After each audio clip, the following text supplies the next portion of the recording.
Hello, chart watchers and Decision Point faithful. Welcome to this Monday, September 30th, 2019 edition of Decision Point with your hosts, Carl and Erin Swenlin.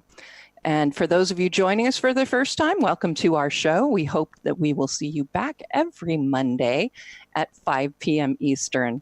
All right, so we've got quite the packed agenda, Dad. What's going on with you today? What have you been studying? Well, I got a minor great announcement to make later on, but ready to do some monthly charts on the 4th. Yes, absolutely. I was going to look at some monthly charts too for everybody. We'll also cover the price relative chart and the global markets chart that we usually do.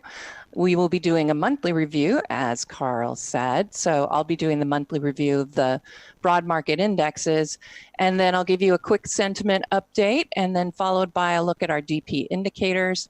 Carl will be taking the big $4 oil, gold, and bonds. And then finally, as a bonus, like Carl said, he has a little bit of a kind of an announcement, So that'll be good. Stay tuned for that. But okay, let's go ahead and get it started right now.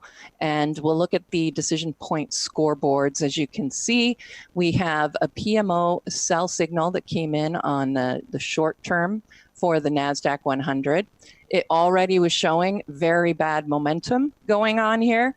We were already seeing all of the PMOs under their signal lines on the daily, weekly, and monthly charts. So this, I've been watching those weekly charts to see how many other sell signals we can get out there on those PMOs, and we'll look at those in just a moment. All right, here's our Decision Point sector scoreboard. At this point, everything is in the green, and the only sell signal we have is in energy, XLE. And it is on a sell because the 50-day EMA is below the 200-day EMA. So once we get that to change, then we could go to all green. But I have a feeling I'm starting to see a lot of weakness out there. I think before we get a green and a fully green sector scoreboard, we're probably going to be losing some of these buy signals on these on these spider sectors. So we'll be keeping an eye out on that for you. But let's go ahead. I'm going to take us over to StockCharts so we can look at some excellent charts. And there we go. So we're going to start off right off the bat with that price relative chart. You can see that currently the Dow is outperforming to some degree the S&P 500. And we have technology continuing to lose ground here against the S&P 500. It's almost sideways, but it's still in decline. We're still seeing underperformance and have been for most of September. We've got the OEX is pretty much in line with the S&P 500 as well as the S&P 400. And we're starting to lose some ground now. You can see it even more clearly in the thumbnail for the price relative for the S&P 600 to the 500. So small caps are again starting to underperform. My sense is that they're just falling a little bit faster than the S&P 500 right now. All right, let's look at our broad market indexes all on one chart. And here you go. We have the SPY sitting there on the top, holding some very important support right now. You have got the equal weight has been losing ground along with the SPY. S&P 400 and 600, we got that move, tested overhead resistance, and then we're immediately turned back. That's not what you want to see. And as you can see, the Dow Jones Industrials, Nasdaq 100, all falling as well. So it's not looking too good out there right now, I have to say. Global markets, what I'll point out to you is the breakout we got on the French CAC. We did see a new all-time high, and we got a new all-time high on the TSX a week or two ago, and then you can see the breakout from a declining trend on the Nikkei. It hasn't come even close to getting toward its all-time high, but it has broken that intermediate to longer term declining trend. And you can see similarly, India Nifty 50, same idea, gap up, but it is pulling back toward that breakout point from the declining tops trend line. Shanghai still hasn't even tested that declining tops trend line. All right, let's go ahead. I'm going to just show you, since we have so many charts, I'm going to just show you the daily and weekly for the S&P 500 and the Nasdaq 100, because I think those are the most important, but we'll look at the monthly charts for the OAX and the Dow as well. So the one thing I'm noticing here with the S&P 500 is before we got this decline coming in, we had a reverse divergence with the unbalanced volume. We saw more volume going into the system per se, yet we did not get price following volume, and price is supposed to follow volume. And when it doesn't, that typically means there might be something under the surface. We had the PMO already turning down, so I think we were getting some clues that there would be a problem. And now we do have that PMO sell signal that has come in. So I will be updating those scoreboards since that did just arrive today. S&P 500 weekly chart, we had that, really it was a whipsaw buy and then went right back into the sell signal, and we're seeing the weekly PMO putting a little bit of margin between it and its signal line, but that sell signal did come in on Friday. We're looking at a rising wedge, which is a bearish formation, and the expectation is a breakdown from this pattern, but right now we're still managing to hold on to the support at that 2018 high and the mid-year high that we had back, it looks like between April and June. All right, monthly chart for the S&P 500. Here you go. We got the sell signal. We've seen a lot of indecision here, a little bit of a wiggle twitchiness on the monthly PMO. This happens. We can see where it's happened before, but it looks like currently it is trying to rise. We've got a lot of margin though between the monthly PMO and its signal line. So I don't see that sell signal going away anytime soon. And as you can see, sell signals on the monthly chart generally spell trouble, not necessarily just in that shorter term right after the signal comes in, but it can take a little bit of time before it starts to manage to get back up. We've got over here, it turned out to be mostly sideways, but let's face it, even though it was sideways, it was, felt a little bit different than sideways at the time. So anyway, just something that you should keep an eye on. Now the Nasdaq 100, like I said, this is where I'm starting to see a lot of weakness. Remember on the S&P 500, we were holding this support level at those tops, back from August, but on the Nasdaq 100, that was lost over a week ago. You can see that the PMO had logged a sell signal a lot earlier than what we're seeing on the S&P 500, which, like I said, logged a PMO sell signal today. You've got OBV volume, you've got declining tops, and now they're accelerating declining tops. There's nothing here that I like.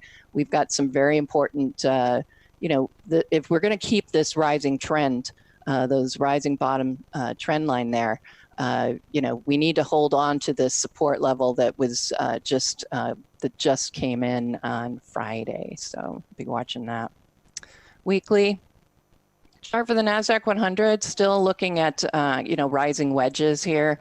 The PMO turned down under its signal line on the weekly chart, and we got that sell signal all the way back on August 23rd. So it is still in effect, and it does not look like we're going to see a change in that anytime soon. Monthly chart for the Nasdaq 100, we're also seeing that monthly PMO continuing lower after the sell signal that came in on November 30th. So, when I looked back at some of these sell signals, it didn't amount to a huge amount of decline here. Generally we did see a hiccup, if anything, but technology to me, it's been showing, over time has had the strength. It's been part of the reason it drags the rest of the market up with it. And seeing technology stocks starting to suffer, not show up on my scans, that's really, the market needs to see strength there if we're going to, overcome and be able to hold on to the support level and go back up and rally toward those all-time highs again.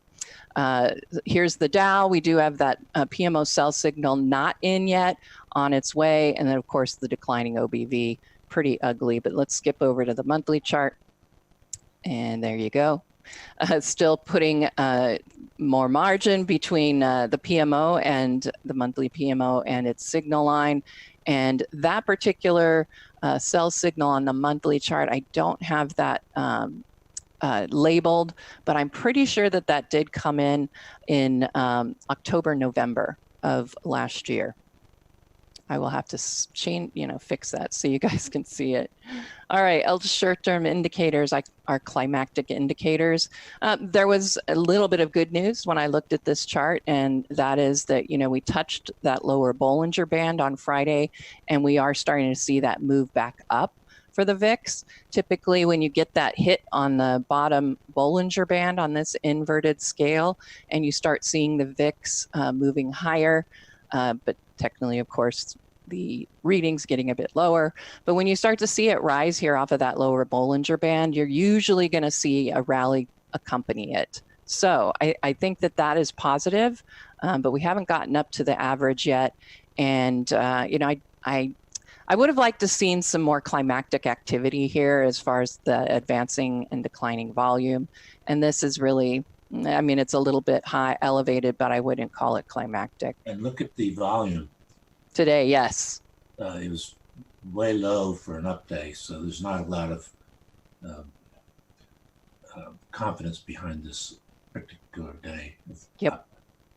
And like I was saying, you want to see those climactic readings. And if this was truly going to be the start of something, I would have expected to see better AD line, or I'm sorry, advanced declines listed.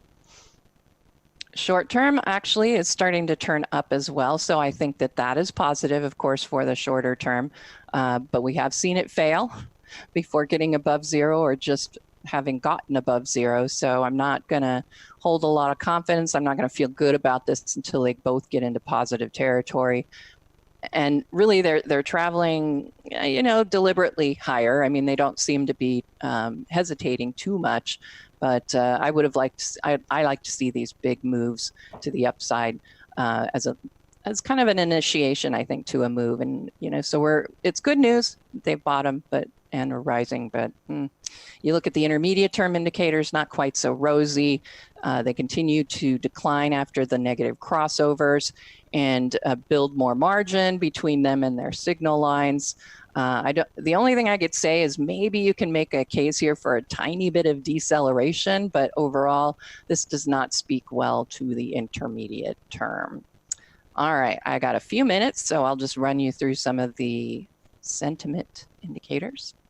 Right now, I would be watching to see when the put-call ratio, the 10-day moving average, when we see it start to turn back up. And do note that these readings are from last Friday. So we're seeing these continue lower. That typically means you're going to continue to see prices probably move lower. So we want to see it bottom, but we haven't seen that yet. And they're still in decline, which tells me we still might have some more decline ahead. AAII thought a really interesting shift here, pulled back as far as bulls are concerned, and we have an increase in bears. It's the first time we're actually, almost breaking a rising bottoms trend line here, but we finally started moving higher instead of lower on the bears. And, while the ratio isn't all that impressive, we're still seeing that we are getting that elevation of bears. And speaking of elevation of bears, I want to skip over to the Wall Street Sentiment Survey. This is the market timers, myself, my dad included. We take a survey and we are asked how we think the market will close the following week. And as you can see, a lot of us were on the bear side, really exceptionally high amount of bears right now. 73% were bearish. That's very high. And you can see we're getting a bull bear ratio that is very, very low. So typically, sentiment being contrarian, you should expect, a move to the upside this week based on that. But, I have to say, we don't we're a lot of times right. No, Yes. we don't track it, but he also does poll. He shreds out professionals from the people in the poll, and it's he calls it the smart money Yes. index, and that was really horrible this week. It was like 70% bears, 0% bulls. Wow. So yeah, it's a lot of bearishness, and typically when you start seeing that, that's your time to expect a move to the other side. So that means he says that you don't bet against them because it's not necessarily a bottom there. He said, but it could be very close to a bottom. Mm-hmm. Yeah, I mean, these are pretty significant readings. Name exposure. This is the big active money managers and how exposed they are to the market. They are continuing to pull back, but ultimately when you look at it, we're still kind of mid-range as far as the readings go. I don't see them as especially climactic in one direction or the other. And RightX, we'll look at that. And then I'm going to pass it over to you, Dad. But, we were looking at last week, we were seeing more bearishness based on where the money flows go. And this was updated as of Friday. But as you can see, we're really on average for last week. We saw a decline in the bears. We saw a decline in money markets. You can see where it started, where it ended. And then we saw a significant increase in the equity bull and sector funds. So, that says that we've got investors out there that are feeling very bullish. And again, sentiment is contrarian. So, we're going to be watching that as well, because seeing them get more bullish, and we're seeing that VIX rise, it's kind of, move lower, something to think about. All right. I'm going to pass it back over to you, Dad, and looking forward to seeing your charts and talking about, our little announcement. Okay. Let me get to the announcement because I don't want to run out of time. Right. I promised it. Okay. I've got a control panel in the way here. Let's go to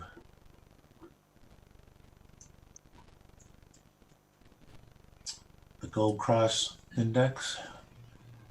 We now have gotten back calculated data going back 3 years. So we've got a nice 3-year chart now with the Gold Cross and the Silver Cross Index. And we are also working on those two indexes for the other major market indexes. So anyway, to me, this is really exciting. I don't hear any cheers on the other side there. Woo woo! But since I'm looking at this, I wanted to point out I'm working on the double top theory, and this being the confirmation line. If it was head and shoulders, we'd call it a neckline. Anyway, minimum downside projection from that point is around 260. And I'm premature, but to me, to wait till it penetrates here, you've missed at least half the move, half the potential move. Now, 260 is the downside, the minimum downside projection. Could go worse, and it may not be. It may just peak down and then go on. But it's something to start thinking about. Notice how it's got a negative divergence running across these silver cross tops, and this is not a good thing. Excuse me, I've got a cough. Anyway, the golden cross, you can see we've got a negative divergence there. Looking at the stocks above their 20 EMA, what is really significant is when you get declining tops on that indicator versus rising tops on price. Now, after it tops and it keeps going lower, well, that's confirmation. So that is, you expect that. It's not especially important. Here again, we had a declining tops and rising tops. Right now, we've got a minor amount of on the rising tops. I'm sorry, falling tops, and still looking a little scary there. Not scary, but not particularly good. Let's put it that way. Let me get back to the 4. I'm looking at the daily chart. I was following a very long-term rising wedge, but it has just started to curve up. So we now have a shorter-term rising wedge, and I'm not too sure that it's going to break to the downside eventually. I think it's starting to curve up, so we might see accelerated up move and getting more into parabolic movement. I'm going to skip the weeklies because we just did those in the weekly weekly wrap. Weekly wrap, right.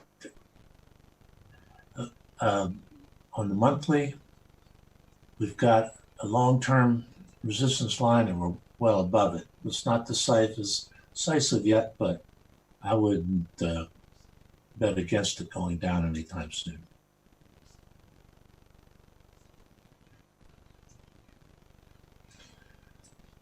Gold, man, it's falling out of bed. And we have a head and shoulders pattern right here.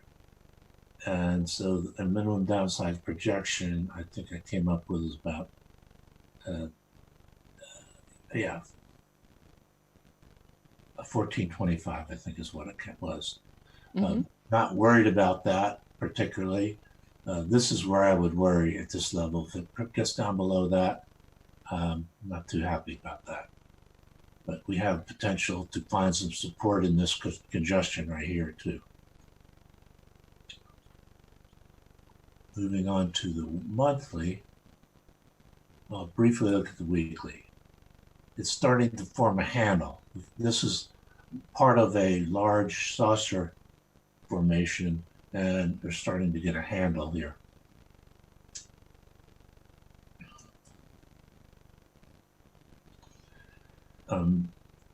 Next month, bar will be somewhere in here, but there you can see the saucer major support at this point.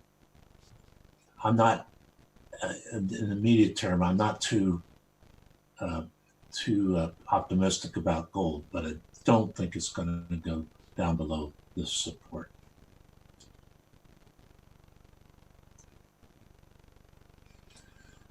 Crude oil, just, we had that one-day pop and falling right back down into this range here, and it's just was down at almost 3% today. So I look for it to be testing this before it tests this again. That, of course, is absent any other big news out of the Middle East. Notice that the PMO, we have a PMO sell signal, and we're heading towards a silver cross sell signal.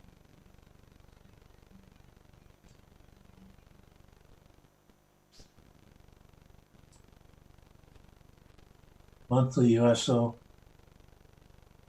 Here's the range that I'm looking for, and I think, like I say, I think it'll get here down at the bottom of that range before it goes back to test this, because you can just see it's just kind of being drugged by a magnet down towards that lower support.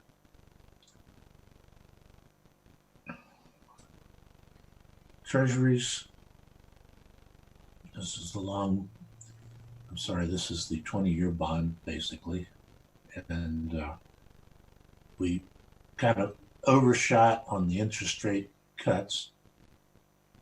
And now and then we overshot to the downside, bouncing. I think we're in the middle of this range is where it's going to be hanging out until the next event happens.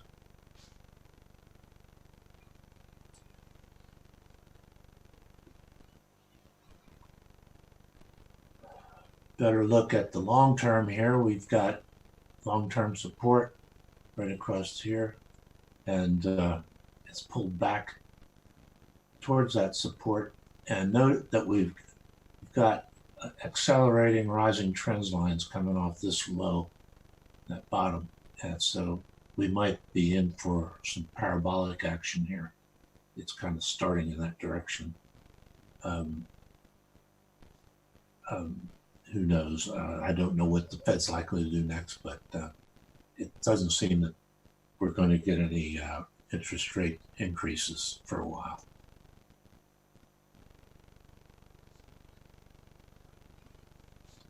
Our yield array chart. We're still on the 27th. This is one of the data sets that is not updated till much later in the day. But notice that we had the overshoot and now it's pulling back, and I think it's going to settle down for a while. Nevertheless, we've got the 1 month and the 3 month bills here, and they're only exceeded by the 10-year and the 20-year and the 30-year bonds. All the longer durations are lower, have a lower yield than the short bills.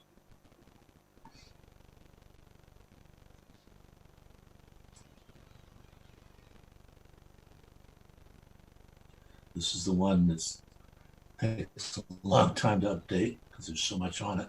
Again, I just look at this interest rate. This is defining a new era or a new market condition, different from all these. So we think that the real estate market is in good shape, but I wonder what kind of world it is when you have savers helping to pump prices of housing higher.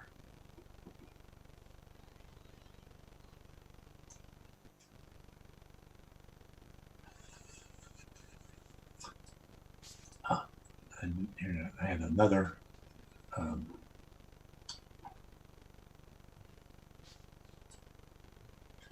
there. I'm really having trouble with this venue for today.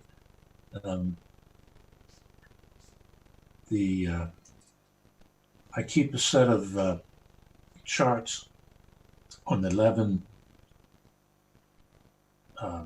S&P sectors. Of particular interest, I thought, was the technology sector. Notice that we've got a basically where the S&P has hit new highs in this area here. Technology failed to equal that. And you'll notice that the PMO, the descending tops, this one's really much weaker because, of course, price has not exceeded the last top. Yeah, I mean, like I said, technology is just looking really weak. We're going to have to close it down. All right. So,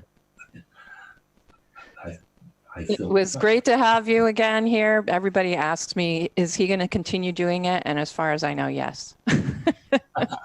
But I do want to thank you all today. Glad you joined us on the show.